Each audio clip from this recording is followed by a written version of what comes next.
किया तो क्या मुर्दों से बातें होने लगी, कहने लगी रूहें, ए अल्लाह के वली सुनो सुनो, आप यहां क्यों तशरीफ लाए हैं?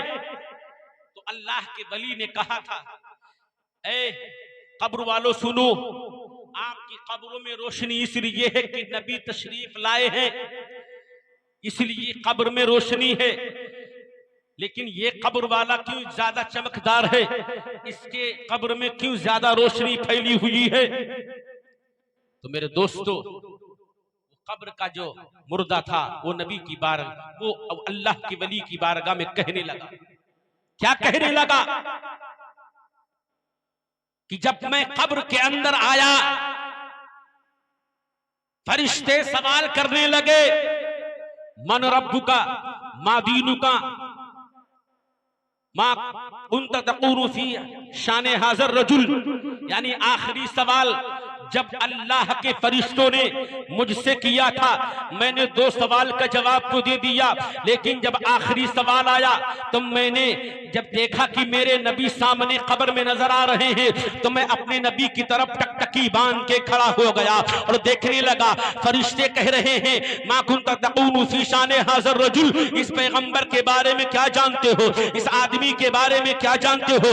मैं फरिश्तों का जवाब नहीं दे रहा था, बल्कि नबी के चेहरे को देख रहा था। अल्लाहू अकबर, अल्लाहू अकबर। वो कब्र का मुर्दा कह रहा है, अल्लाह के वली से जो मुराकबे में बैठे हैं, कहा मेरे कब्र में सबसे ज्यादा रोशनी इसलिए है कि मेरे कब्र में जब मुस्तफा के बारे में सवाल किया गया तो मैं मुस्तफा के सवाल का जवाब नहीं दिया, बल्कि मुस्तफा के चेहरे को देखता रहा, रसूल अल्लाह के रुखे ज़ेबा की ज़ियारत करता रहा। फरिश्ते बार बार कह रहे हैं, बताओ इनके बारे में क्या कह रहे हो, इनके बारे में तुम्हारा क्या ख्याल था दुनिया के अंदर, तुम इनको कैसे जानते थे दुनिया के अंदर? वो आने वाला मुर्दा कह रहा है कि मैं कोई जवाब नहीं दे रहा था। अल्लाहू अकबर।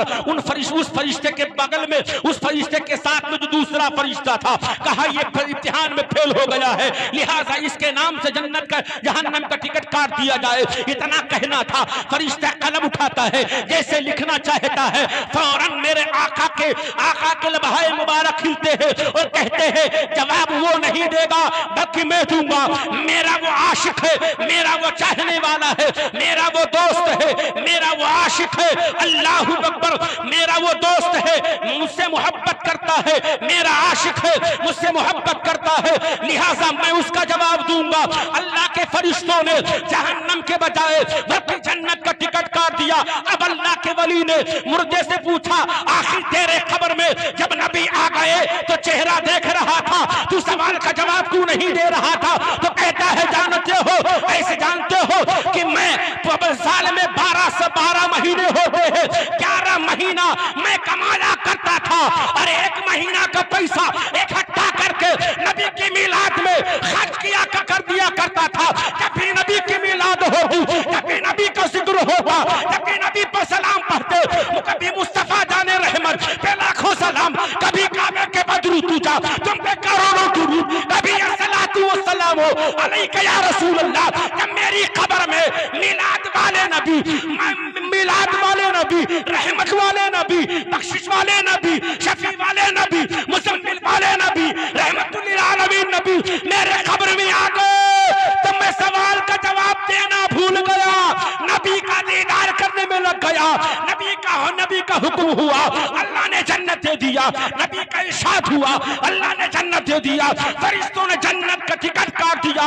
ए मेरे बरकती गांव के लोगों, जब एक उम्मती, एक आशिक नबी की मिलाद करता है, नबी की मिलाद से कब्र जगमगाने लगती है, जन्नती टिकट मिल जाता है। हाजी साबित अली साहब को मिला, इसीलिए उनके बच्चों ने अपनी वालदा मरहुमा के नाम से इस महफिल को रचाया है, ताकि इस महफिल का सवाब मरहुमा के कब्र में पहुंचे, न मरहुमा के नाम से ऐसा सवाब हो।